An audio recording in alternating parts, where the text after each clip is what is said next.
ஒரு அழகான கிராமத்தில் ஒரு ஏழை மரத்தொழிலாளி வாழ்ந்து வந்தார்.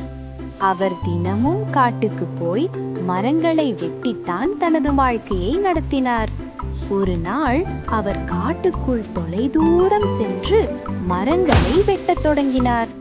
தொடர்ச்சியாக மரங்களை வெட்டிக்கொண்டே இருந்தார்.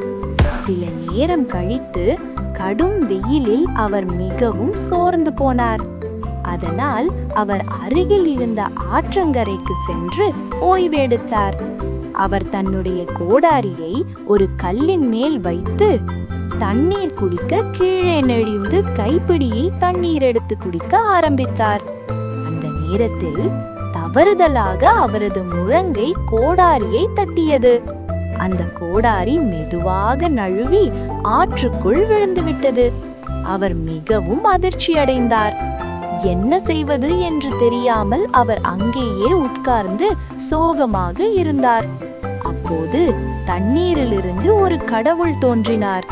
அவர் கேட்டார், ஏன் அழுகிறீர்கள்? அவர் நடந்ததையெல்லாம் உண்மையாக கூறினார்.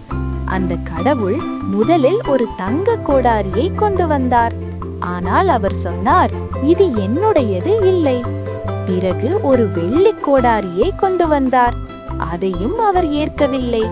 கடைசியாக மரத்தொழிலாளியின் கோடாரியை கொண்டு வந்தார். அதை பார்த்தவுடன் அவர் மகிழ்ச்சியுடன் சொன்னார், ஆமாம், இதுதான் என்னுடைய கோடாரி.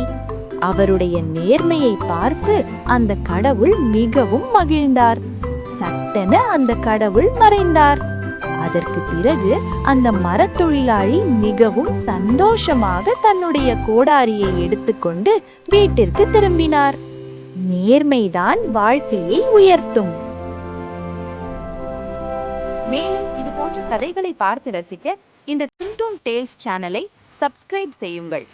இந்த வீடியோக்கள் உங்களிடம் உடனுக்குடன் வர பெல் ஐகானை கிளிக் செய்யுங்கள். நன்றி.